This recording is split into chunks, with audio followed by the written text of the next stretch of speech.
Well, hello there, and welcome to this, the Developer's Guide to Windows 10. This is the Build 10.586 SDK update. The new one, is second one. Yep. Okay. So we've got it's actually a nice short half day of presentations with some interesting stuff. The idea, of course, is to get you up to speed with what's new in both Windows 10 version 15.11 and the corresponding developer tools. Correct. So I'm Andy Wigley, and Shen, we both work in the same group. Yeah? Yes, we do. We do in developer experience. And we're here in Redmond today to give you this half day of content. So what we're going to talk about, first of all, what is in Windows 10 version 15.11. Then we're going to pick out some of the key features. So we got Continuum for phone as being one of the kind of standout exciting techs. Yeah, that's right. Yes. So we're going to have a look at that, and obviously all this is from the developer's point of view. So what it means for developers, which you'll be pleased to know, doesn't mean a huge amount of anything extra. So it's everything you knew already about adaptive UI, and your app's ready for Continuum for phone. So that's really cool. We've got a deep dive session on that coming up straight after half an hour session following this one, where we're going a bit deeper, but this is going to be a summary one. We're going to have a quick look at Microsoft Passport and Windows Hello, which is our mission to get rid of the password. Yes, I really like that feature actually. Yeah, so nice biometrics for logging in, but also there's a developer story for that. We will, of course, look at the UWP, the 10.586 SDK. So this is the update, the new That's where new all the SDK. goodies are now. That's right, with new APIs in it. Quick brief look at what's in Visual Studio 2015 Update 1, which is the DevTools update. And then just round up with a reminder of where you get all this stuff. So, what is in Windows 10 version 15.11? Very catchy name. Yeah, the 15.11, in case you haven't figured out, is November 2015. That's where the version comes from, because it's been rolling out now for a few weeks. Yes, it has. It has. But let's look at where we've come from. So we started with our first general availability of Windows 10. The first release was 29th of July 2015 was when we first released Windows 10. Is it? I know, it seems like a long time.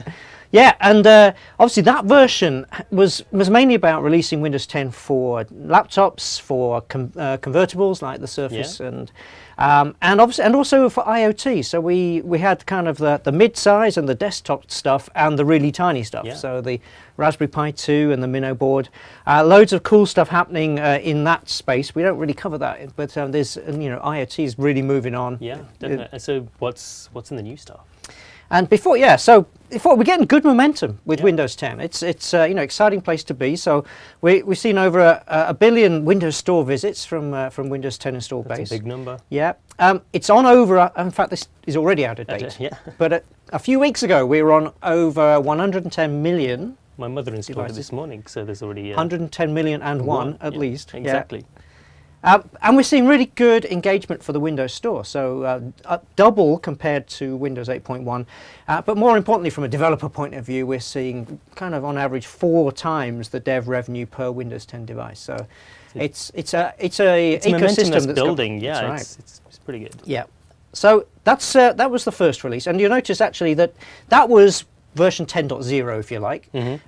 But from a developer point of view, you will be familiar from Visual Studio, if you've been building stuff, that this was build 10.240. That was the kind of build level that was for the first release. And that's because the universal frameworks move at a different pace sometimes to the Windows, right? Yeah, that's right. Yeah.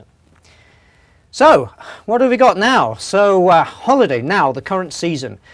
We've got the next version, which is this version 15.11, which is about bringing some of these other devices. So we've always said, that Windows 10 is this single developer platform across all of our devices, and each kind of new sort of landmark release, we're bringing in some new ones. So this one is about primarily Windows 10 Mobile, so that's bringing it to phones and small tablets.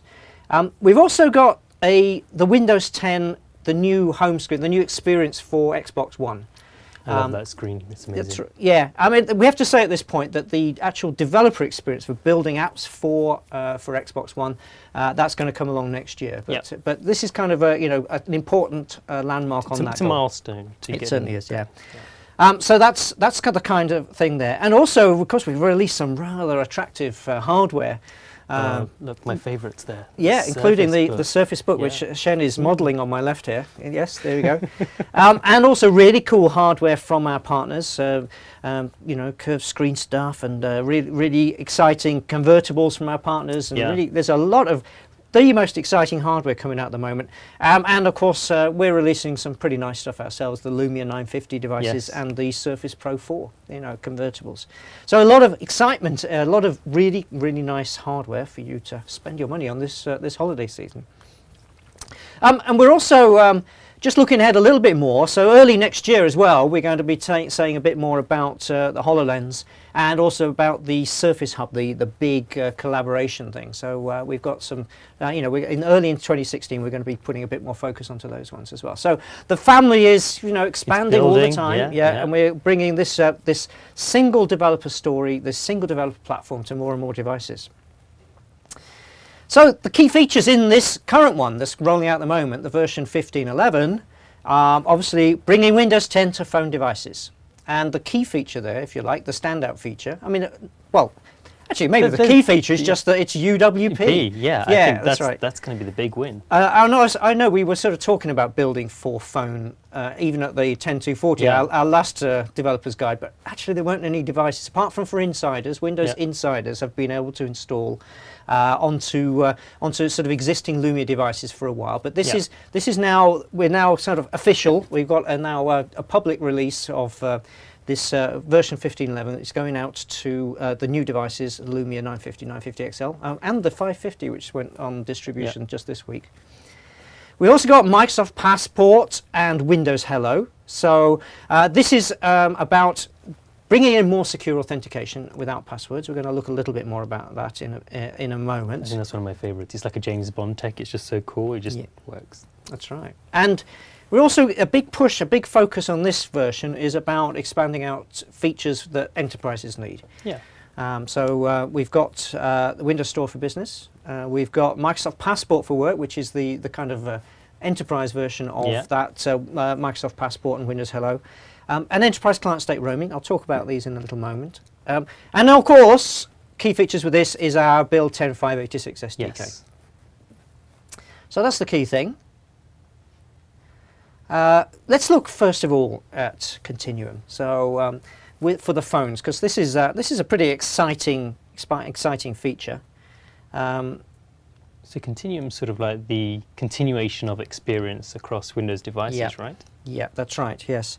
And the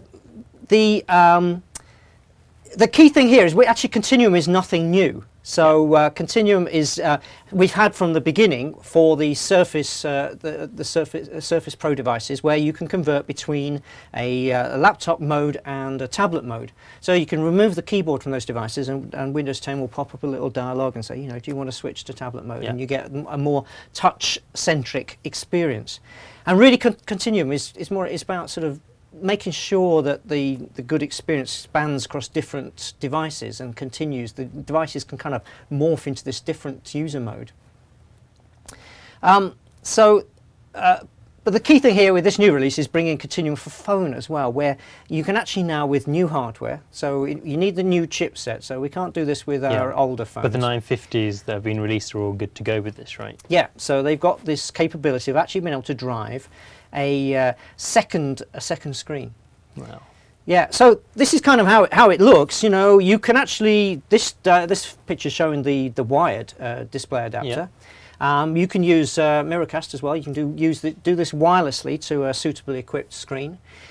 But you know, you can hook up a USB wired or wireless keyboard and mouse as well. And now all of a sudden you've effectively got a dual monitor setup here, where your first monitor is the integral screen for the phone, and then the big monitor is your second screen. I can see me using this, especially when I travel, like hotel rooms and stuff. This is going to make life so much easier. Yeah. So you can obviously you can still run apps on the primary screen there. And you can run apps on the big screen. So, and obviously, once they're running on the big screen, you've got all that screen real estate that you can take advantage of to run these big experiences. And this is still a UWP, right? That's the main thing. Yes, it is. Yes, yeah. So it is a UWP app, so adaptive UI, and that's the key thing. So here we've got, you know, a big screen experience, but that same app, of course, can run on the small screen with a suitable UI that you have created for that. So when we've talked sort of about adaptive triggers, this is a key scenario where actually making sure that your app remains responsive with maybe using those triggers is a great way to make sure that when you plug your phone in, it's still just a great experience. Yeah, that's right. Yeah, yeah. So a really great experience there.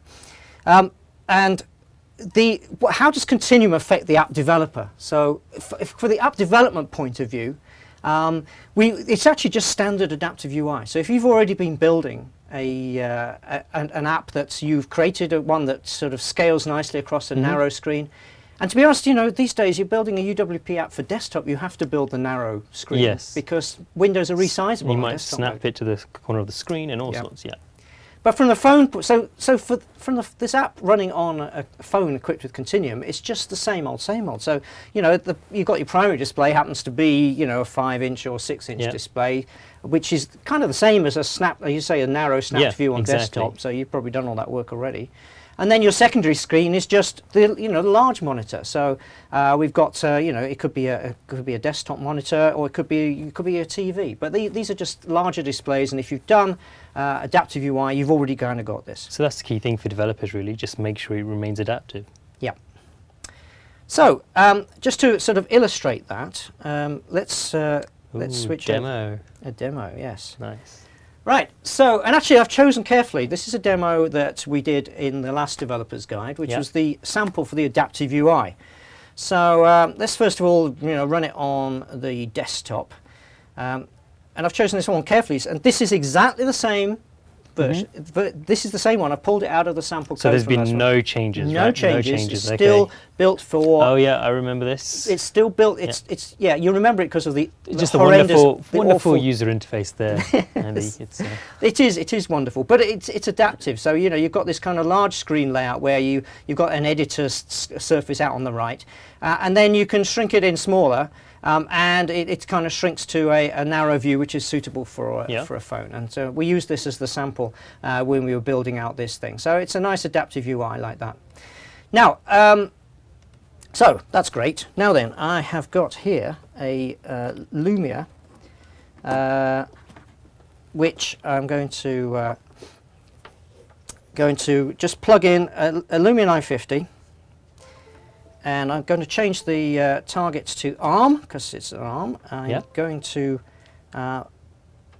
just run this on the device. And that'll take a little while. We're just starting the deploy. So we'll be able to see that in just a moment. So here we go. Yes, it takes a little while just to push that down to the device. But it is incredible that essentially you're going to be running the same app across on the phone and then use Continuum to sort of demo everything. It's just yeah. So there's not really much work for developers to do here. Really what you want to do is maybe if it's a bigger screen, maybe just light up maybe certain parts of your app to maybe look a bit better so you don't have so much blank parts of your app. That's right, And here you can see, we've got our phone display. Get the resolution right. There we go. So it's running nicely on the integral phone screen. It actually works, of course, in landscape and portrait. Yeah. So that's fine, but then what about running it on the big screen? So for that, you have to cross your fingers for me here, because here we go. I'm going to disconnect from my laptop, and I'm going to plug in.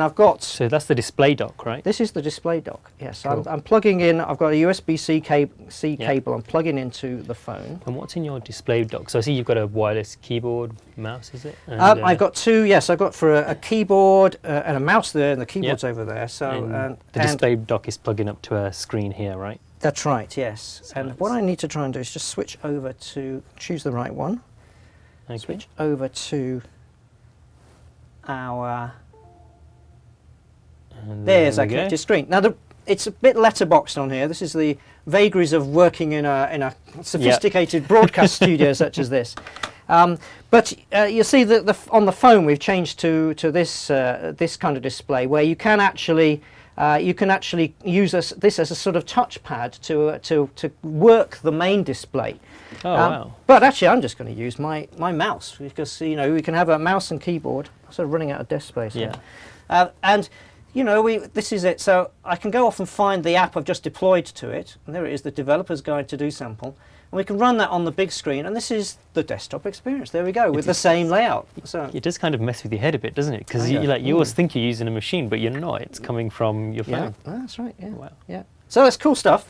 We're going to. We'll have more on this later. We've got Liz Threlkos going to join me in the next session. We're going to just dig a little bit Wonderful. deeper into this. So. All right. So I need to now put this back to the other one. I'm assuming the lovely Liz is going to show us way more cool stuff. Yeah, absolutely. We're going to talk a bit more. Right. So there we go. Okay. That was Windows 10 Mobile and Continuum. Change tack. Let's talk about the next thing. Microsoft Passport. So actually, this question up at the moment says, are there plans to bring Continuum to the high-spec classic Lumia such as the 1520? Now, unfortunately not, because this is a hardware-supported feature. So the latest chipsets that are in the latest phones have got this capability to run on a second screen. So sadly not. So currently, it's just the 950 and the 950 XL, right? Yeah. Yeah. Okay, let's talk about Microsoft Passport and Windows Hello. So this is, you're probably familiar with this kind of thing, so this is a simulation, but we actually have got a whole session on Passport and Hello coming on a bit later this morning as well. Rajan Krishna is going to join me and run us through that and the whole developer story, so we're going to look a little bit more at this. But this is equipping your PC with biometrics to log in, so it could be a fingerprint reader, could be iris because detection. Hello's like a collection of things. It's not just your face detection. And this is the kind of thing you get with the face detection, where it's looking for you, and then when it recognises you, it will then go give you a nice cheery welcome, nice little smile, and it's all very friendly, and say hello, Andy. So that's kind of the experience, and you can log into your devices just using these biometrics. So no more passwords. There is behind it, you have to set up a PIN code. We're going to talk about how the whole thing works out later on.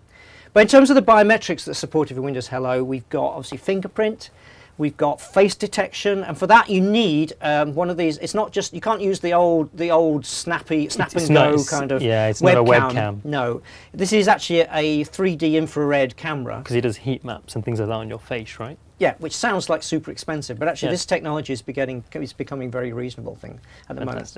And it's getting built into increasingly more and more machines.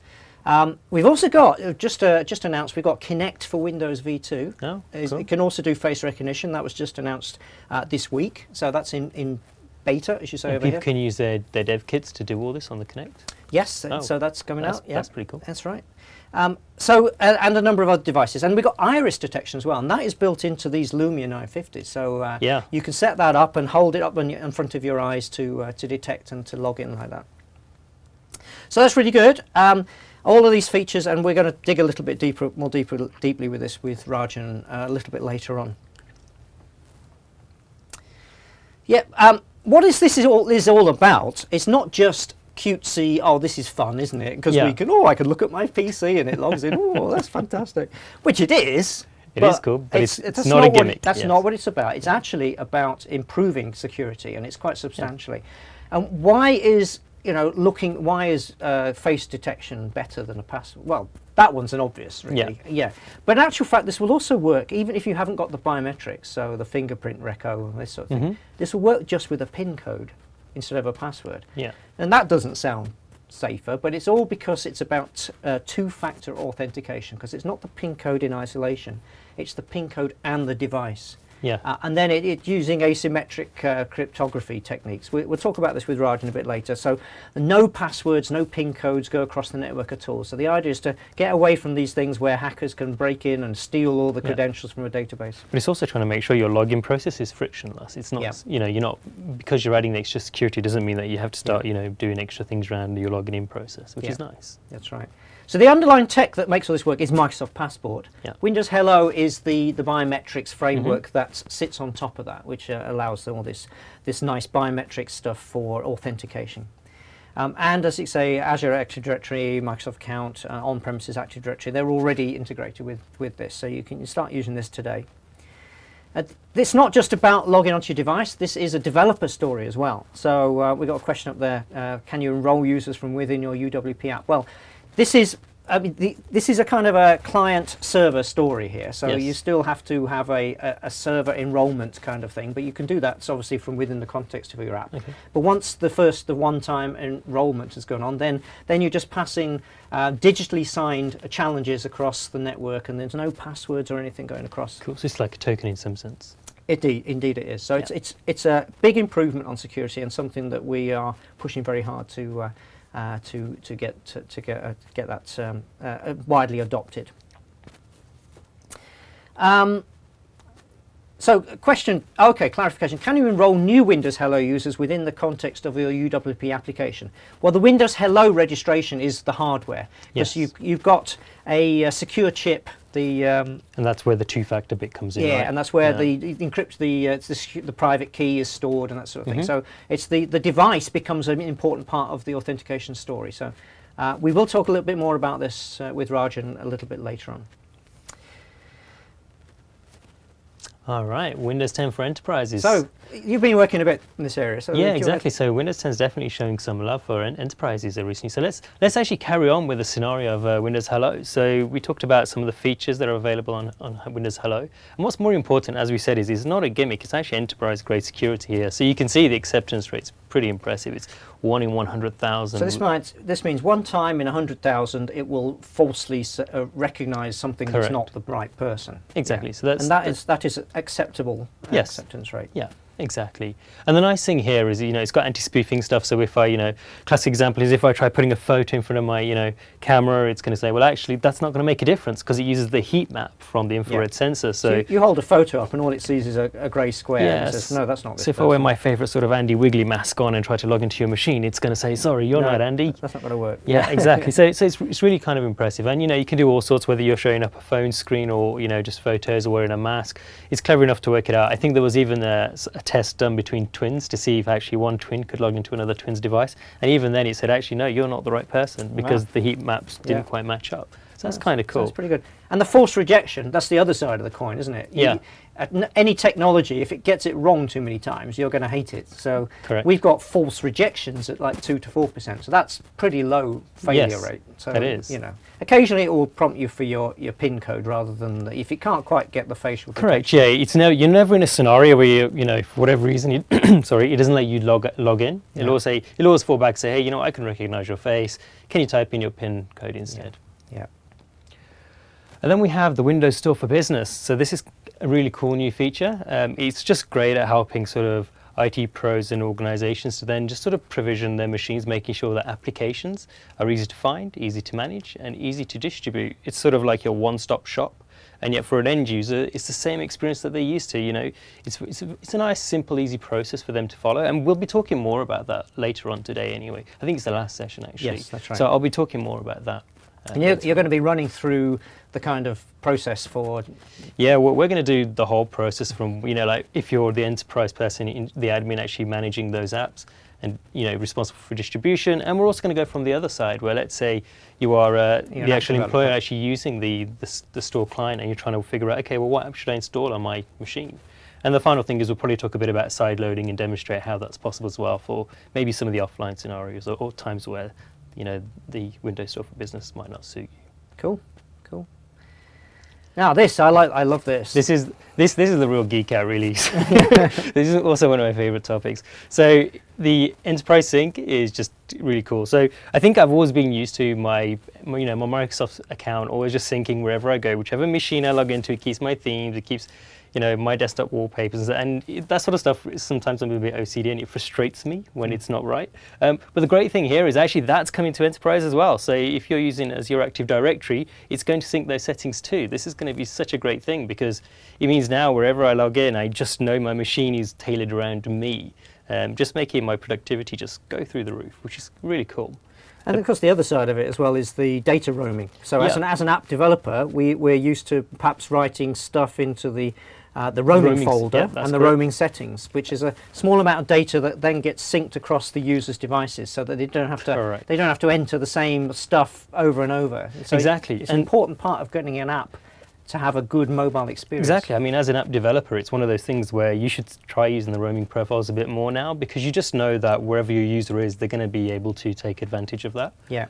And then, obviously, because it is part of the enterprise, we have to also talk about things like encryption and security. So it actually does have an enhanced security using the RMS encryption, so you know, at least your data's safe. So any data that leaves the device and goes up to the cloud has been encrypted with Azure RMS. So. Yeah, exactly. And one of the other nice things I like is that there's a separation between sort of my personal data, my consumer data, as well as what's the corporate data as well. So, you know, if for whatever reason I leave the organization or whatever, you know, those sort of things can be easily separated and removed off a device and things like that. So it's kind of cool.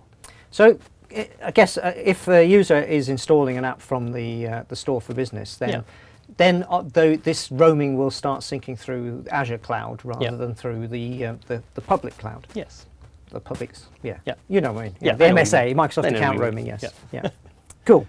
So that's nice, interesting things around this. So, and actually part of this, of course, is that when you set up a Windows 10 machine, right at from very first install, you are asked to enroll it either with a Microsoft account, which is a you know, your public identity, or with a workplace or educational establishment. Yeah, exactly. And this is where you're starting. So if you've got an Office 365 or set up, or your machines are joined to a domain, then this is where you're going to get benefit from this kind of thing. Yeah, and we'll definitely be showing some of that later on, where we'll show a user actually logging into the store and actually logging in with their workplace account. So that'll be kind of fun. Cool.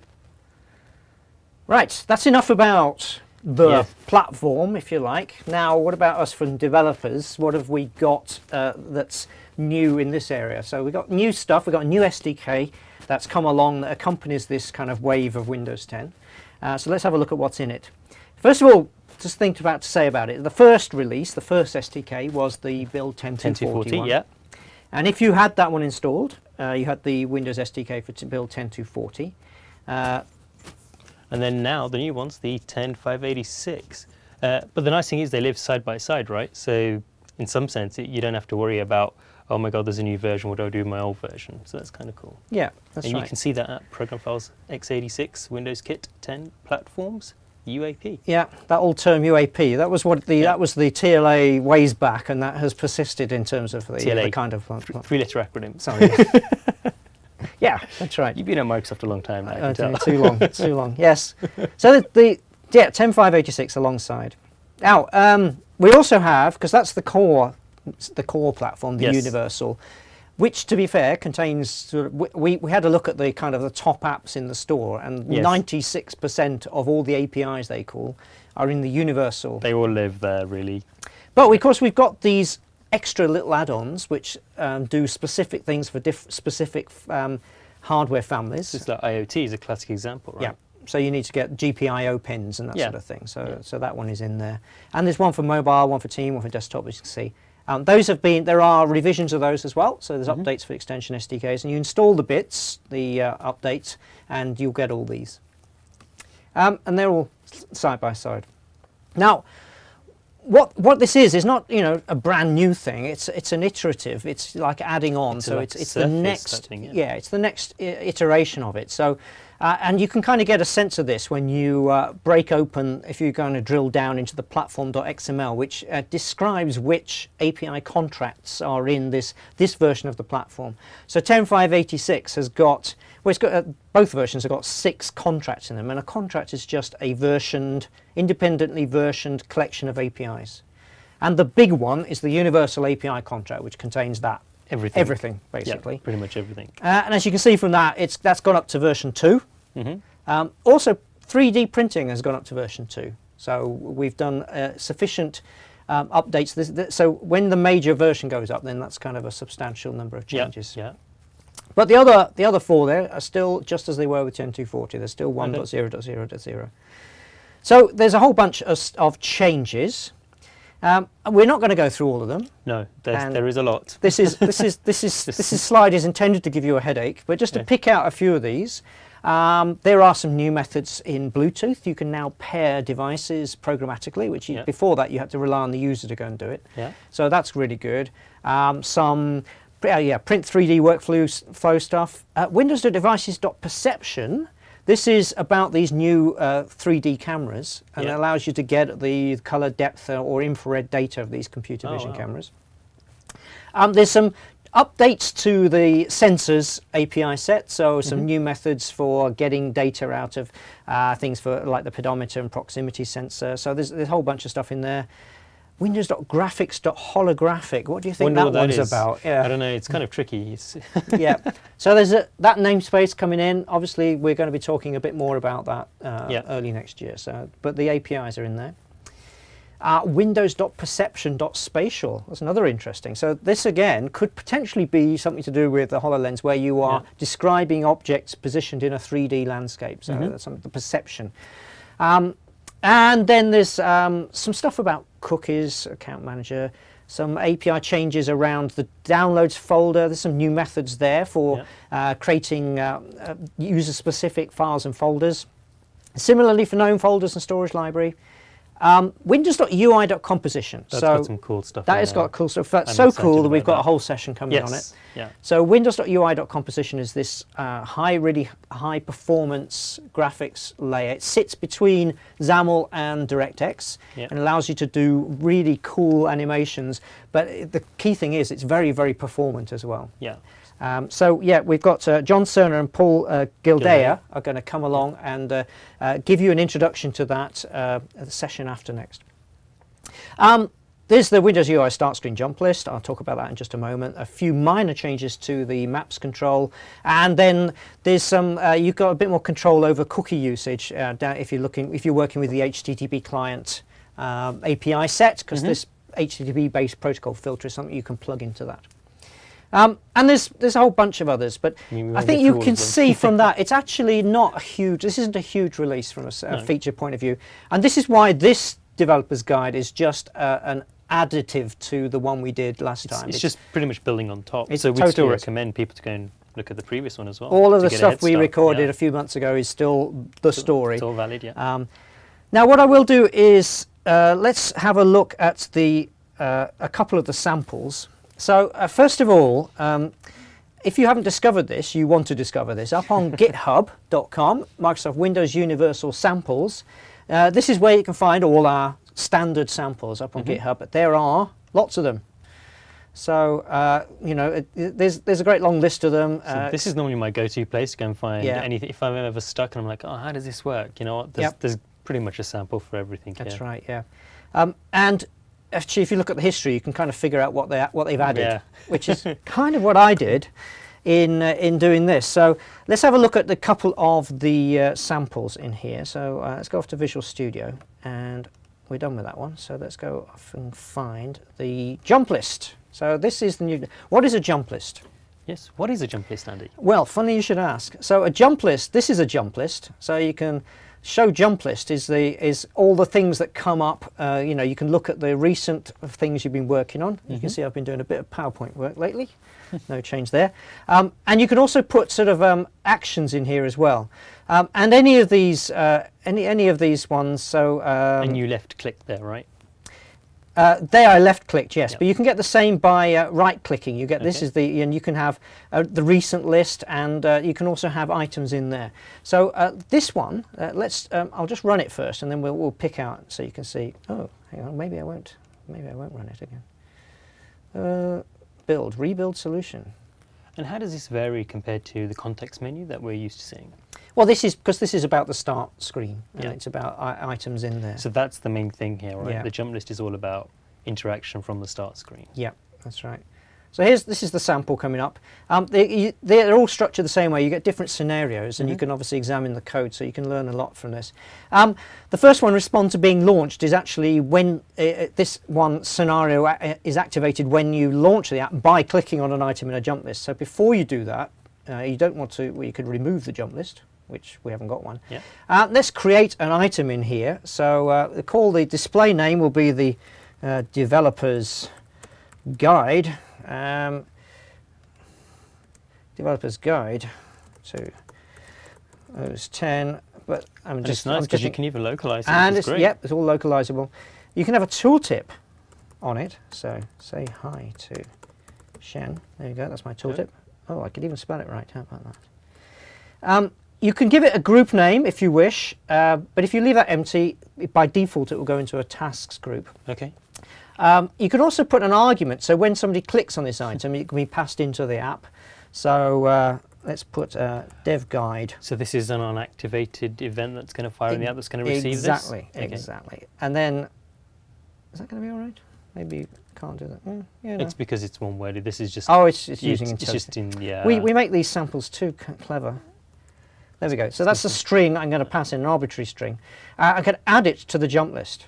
So let's go and find our app. Which go to all apps. Oh, hang on, it was in the list, wasn't there? Jump list.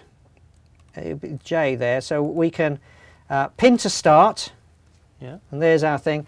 And if you right-click on this, there's our new task that we've just created with the tool. Say hi to Shen. Yeah, that's right. Say hi to myself. You can do it from the tile. It also works up here as well from the apps list. And in fact, if it ends up in the in the recently added. No, if it ends up in the most used. Yeah. Where, there it is. There it is. There it is. So it's there all the time. You can. Now I just clicked on it and it's launched into this scenario 1, and you see there the page has been activated by the arguments dev guide, which is the string. So you can see how the activations work. Yeah, you can actually prepare some sample files. You can create some sample files and put them in the frequently used list. Let's see if that one works. Right click, there we go. And it generates some dummy files and pretends that. So normally your application would just put these into the list based on actual usage. Okay, so your application has to decide what's frequent and what's not. This is not something like, oh, you have this open last. No, that's right. Okay. So that's the code for this is really simple. So the creating a custom item.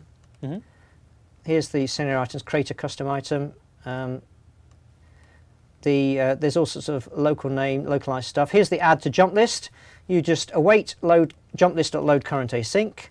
You create a jump list item with the arguments and the display name, and you can set the other ones on it. We've put a little logo, which is the SDK thing, and then you save async. Oh wow, that's not much code. Really complicated. That's right. A lot of value. Powerful stuff. And then like the other one with the most used thing. Let's see. Yeah. Like it says here, the comment, this is for the sake of the sample owner. Real app should allow the system list to be populated by user activity. But you just add, this is the storage application permissions.most recently used list, which is standard. This has been in forever. And is how you add items that the user has used a lot into that. But the key thing here is that we are actually adding it to the jump list. So this is the kind of for add it to the frequently used jump list. System group kind of the frequent. So that's kind of interesting. Let's switch tack and have another look at another one, which is kind of interesting. Which is the device enumeration. So this sample did exist for 10.2.40, but it has been updated because we got some interesting new stuff. Ooh. Now this one.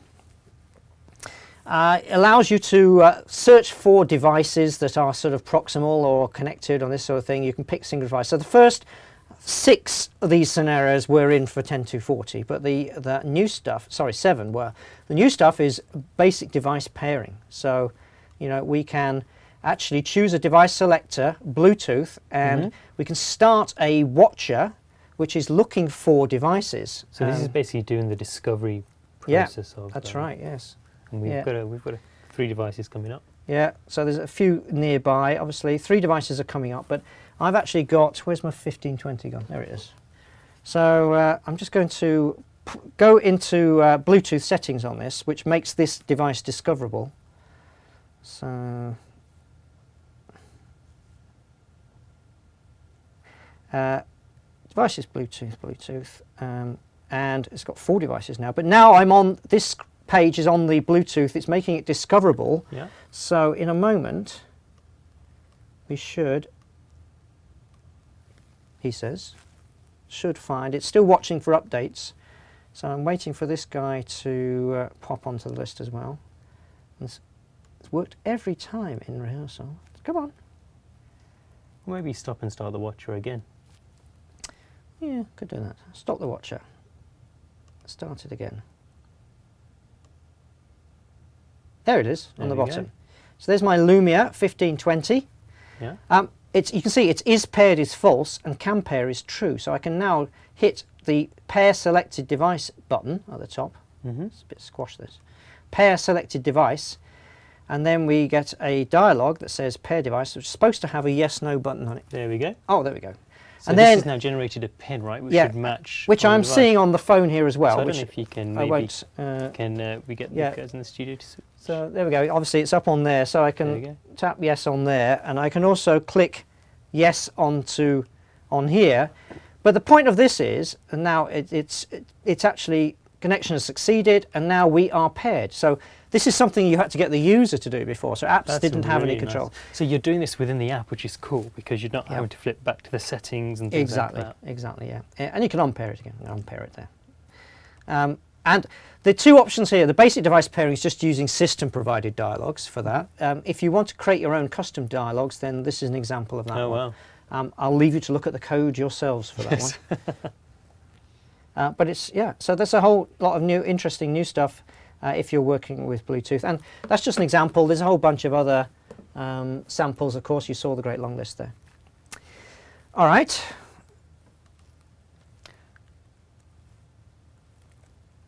So that was a quick look at a couple of samples. Yeah, so it's kind of cool. So we have a quick question from Chris. Do you want to... Will there be a sample app uploaded to the Windows Store that shows off the UW features? That's a fair idea. It's not a bad idea, yeah. No, that's right. I suppose it's kind of our job to provide samples. Along with those, the SDK samples tend to be very specific about some APIs. But in terms of sort of sample apps that show the whole story, then there's different groups in Microsoft are always producing clients that demonstrate. But it's like one app that showed off the whole of the UWP is mind-boggling as a concept. There's going to be a lot there. Yes. I think the best thing to do is probably start off with the GitHub repo, have a play, see what you think, and then we'll definitely take the feedback on board and see how how easy that is to digest once you built it. Yeah, that's right. And there's no one way to cook that particular egg, is there? So but I mean, we are always all the time trying to give best examples of best practice. Well, you'll see from the GitHub repo how much stuff there is in there. Yeah, and of course there's our samples and developers guide, but you shouldn't use them as a great example of top class UI design. So much as I'd love it to be the case. Anyway. Right, so we've got these two SDKs, 10.586 and 10.240. This is quite a big question, actually. Yeah. What should I do? So part of the answer to that is thinking, okay, so when will users actually get this version 15.11? So first of all, and this is all part of this Windows as a service idea, that Windows 10 is a continually evolving platform, and we are encouraging users to sort of come along with us and to keep updated. And so for consumer devices, they will get 15.11. In fact, a lot have already got it, basically. It's rolling out as we speak. It just comes through your usual Windows update process, So it's pretty frictionless. The idea here is that, hundreds of millions of consumers are all kept up to date and secure on the current branch. So they're getting all the latest updates, keeps them more secure, and obviously, from a developer point of view, moves them on to 10.586. At the other end of the spectrum, we've got critical missions, mission-critical applications. And these ones, obviously, we don't want to have imposed change on these. They need to be hardened and deployed, and then and obviously we get security updates will come to these systems. But in terms of there will be no new functionality. This is this long-term servicing branch. Yes. And somewhere in the middle we've got business users which will get 15.11, but a little bit behind consumers. So and that's businesses have the ability to sort of choose a little bit when these updates get rolled out, not indefinitely, so they will get it in due course. So there'll be a bit of a delay, but then it will also come to these business users. So for the majority of developers, when you're looking at this kind of area, certainly within a few months, everybody should have 10.586 functionality on their machines. So what should a developer do? Should they just go straight for the 10.586, or should they hold back on what's... Right, well, first of all, if you don't need any of the new features, you might as well stay on 10.240 APIs, because it is all we've done is added a relatively small number of APIs to the existing set. When you create a new project in Visual Studio 2015 with Update 1, which is how you get the bits,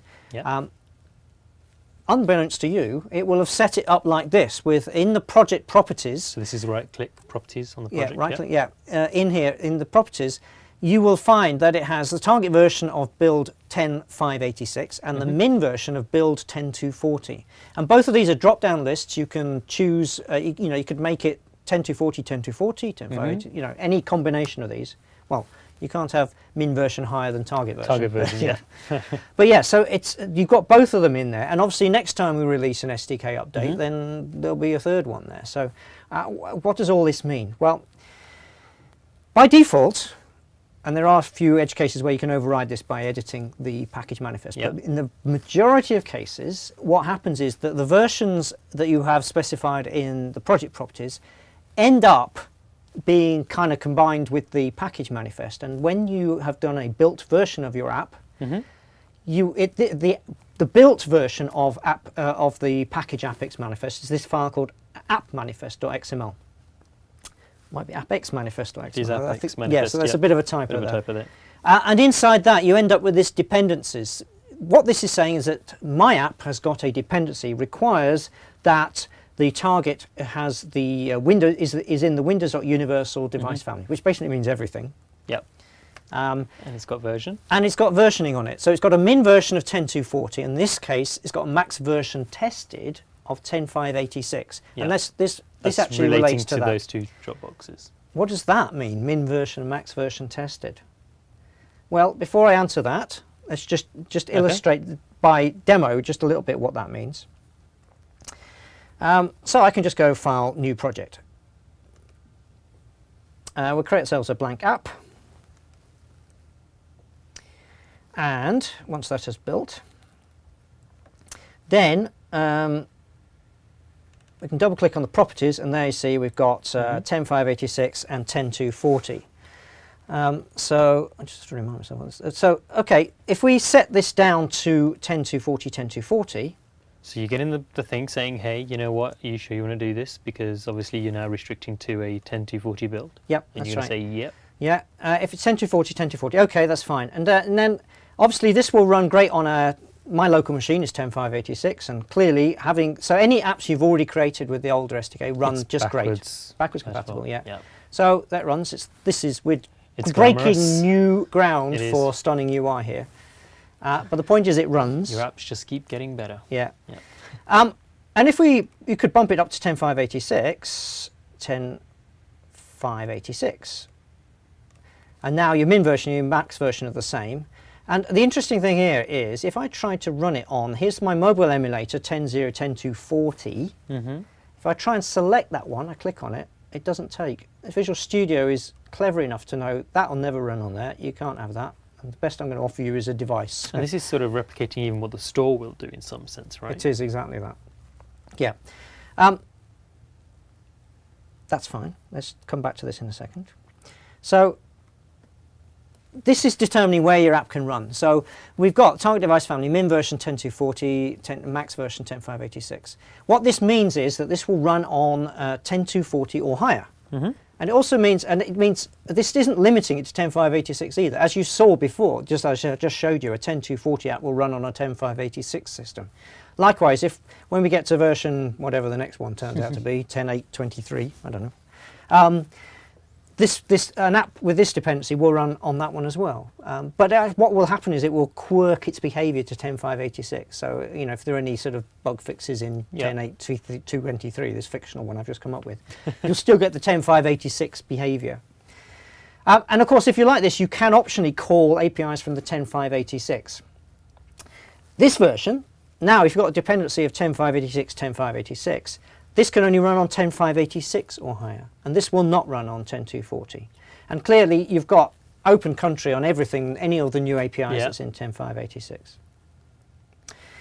But here's the clincher of this thing. If your app package spans multiple versions, and you want to take advantage of some of the newer APIs, you have to gate those calls with API feature detection code. And we've talked about that in the past, right? Yeah, this is adaptive code. Yeah. This is, we talked about it more in the context of calling APIs in the extension SDKs. Yeah. So that's kind of device family adaptive code. This is version adaptive code, but essentially it's the same deal. So you're using the Windows Foundation metadata API information to check if that feature, this new API or property, is present on the system where it's running. And if it is, then you can go ahead and call it. If not, you wouldn't. So this is all runtime as well, we should stress, right? Yes, this is a runtime check, yeah. Now, the question then comes, how do I know which code is version sensitive? Yes. Yeah. You could pore through the MSDN documentation, but I really don't recommend that. You could just try and run it on an older system, see what breaks. That's another way of doing it. And see what happens, yeah. The nicer way of doing it is to use this amazing tool that's being created by Lucien Vishik and the Visual Studio team. Yeah. Which does it at the IntelliSense stage, so it will actually warn you and give you potential fixes. Which is great, because this just removes a lot of the headache and it makes things so easy. Yep. So let's have a look at a recent project.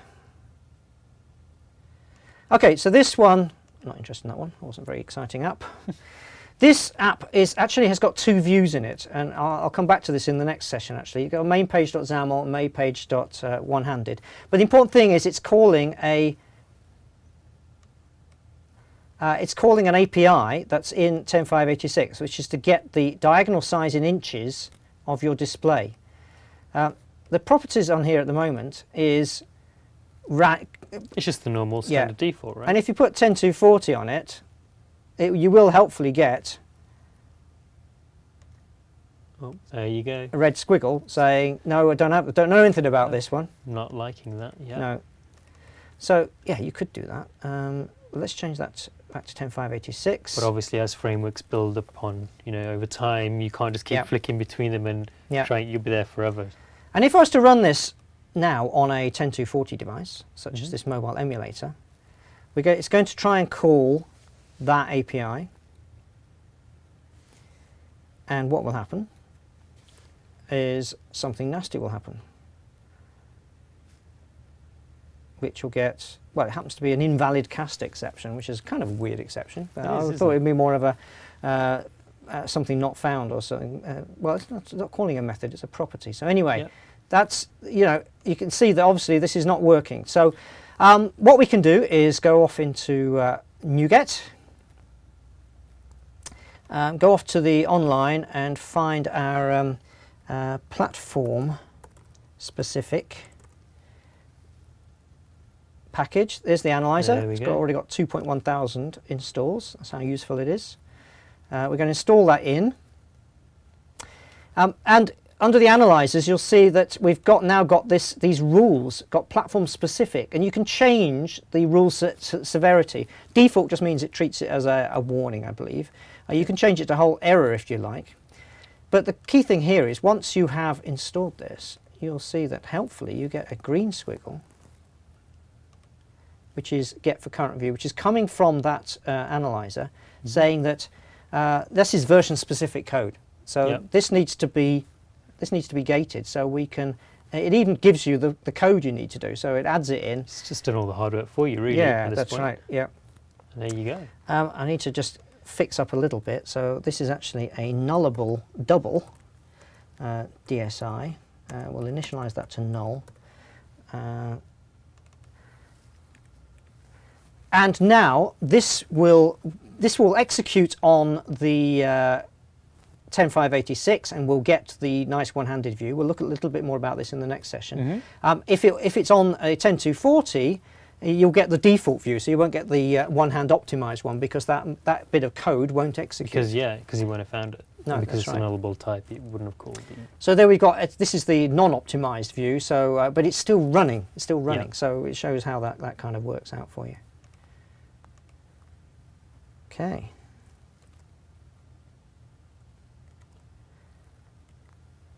So, what's in the tools? Oh, wow, that's quite a bit. So I don't know if you saw the recent events that went on. The Connect ones, it was amazing. So one thing we announced, that XAML behaviors are now in NuGet, and you're able to go and add your own coolness to it. So it's kind of cool because you can now go to the GitHub repository, have a look at the code, maybe fork it, add some more, and then push them back. It's kind of nice. So it's just making things a bit more flexible. And the thing is, we know loads of people develop a lot of behaviors, and it's just nice to try and bring them all together into one. So you'll see, especially like if we go into Blend's a classic example where now if you click on the behaviors in the assets tab. Yeah, it invites you to it says, hey, download the NuGet package. Yeah, please grab the latest NuGet package instead. Yeah. So this is nice because it just means you get an evolution over the behaviors too. So, everyone go and have a play and see what you think. Yeah, so the community can contribute. A lot of people love behaviors. It's a way of getting rid of those annoying little... I like behaviors, yeah. I'm quite a bit of a fan, really. It just makes things easier, especially when you're reusing similar sort of functionality. And disable project code. So actually this is a kind of interesting feature here. So we generally find that, some people actually just like to hand crank the XAML and, but they still want part of the designers to show, but obviously the designer sometimes executes the code in the background to try and make sure you get the fully featured experience, but that's not what everyone wants sometimes. So we've introduced a button there that disables the project code, which is pretty handy. You get all the performance and all the speed that you'd want if you're someone that likes to hand crank the XAML very quickly. But at the same time, if you want to actually see what happens when you render, you can then enable it again and you'll be able to see all the code that gets executed. Yeah. There's an interesting article there actually that we've linked to, which actually helps you determine sometimes when you will see, you've got like a stack tray saying, hey, designer can't do something. In general, it's because it's probably not designer friendly. So it shows you a great way to use the debugger and attach to it and then try and figure out, hey, actually, you know what it is? It's because my designer is trying to call this piece of code and I haven't initialized it and therefore I would potentially get an error. And having design time data is a real benefit to people working on it. It's such a necessity now. We should try and do more of it because it just makes life But most easier. people don't know how to debug it when it goes wrong. So well, this is a good article on that. Yeah. Oh, this has been one of my favourite releases on a big ask. This has been a big ask. I face this problem all the time. So it's always the simple thing where I'm on an interface and what I actually want to just say, hey, you know what? Who's implemented this interface, or it's an abstract class or whatever it is, and I'm going through, doing the usual F12, and you get to the point where you get to an interface and you're just like, great, I'm at the point now where I'm now going back to using the usual, find, and it's not as sweet and as nice as this. The nice thing about this is I can just go to implementation on an interface or an abstract class and it's going to say, hey, this is where it's being implemented, and it just makes searching and navigating so much faster. Yep. So it'll be really a productive thing for me. And this one gets very exciting. Yeah. So the interactive window is back for C#. So I found myself using this more and more now, actually.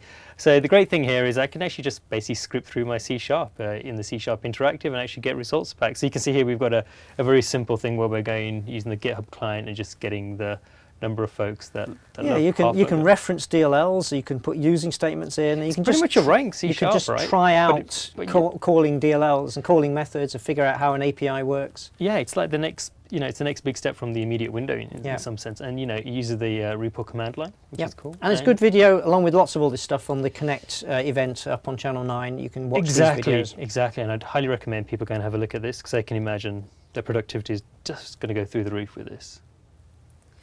All right, so .NET Native Shared Assembly. So this isn't new in particular. It's been around for a little bit, right? Well, yeah. So we had an intermediate tools release. There was a 1.1 that sort of went out months back. 6 weeks back. 6 weeks back. Yes. Well, yeah. This is so fast We're these a days. fast-moving org now. Oh, we are now. This yes. is cool. Yeah. So this is quite a neat feature because essentially it takes the .NET Native shared components and says, hey, well, you know what? You don't need to basically have this as part of your package every time. It just doesn't make sense, right? Because it's common to a large number of apps in general. So, exactly. So this will get deployed. The shared bit will get deployed on the first time you reference an app. Correct. You can download an app, and then everyone else just references to it. So it just makes your packages lighter, and it's less of a burden from users downloading your app from the store because everything's just smaller and reduced. It's cool. So there is obviously a few things you need to do with your CS proj. It's a native. This is a manual edit at the moment. It is at the moment. We are thinking of in time possibly making this the default, but for now it's an opt-in. So yeah. But you can deploy apps to the store that are using this, so it's live.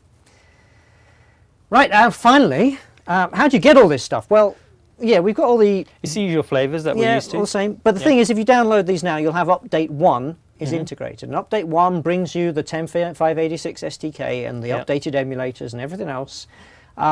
Alternatively, and if you've already got an installation with 10.240, you can simply go to Tools, Extension and Updates, and you should find it on there. Yeah. It'll be offered to you. Or you can download, go to that link and start the upgrade process. Now, this is cool.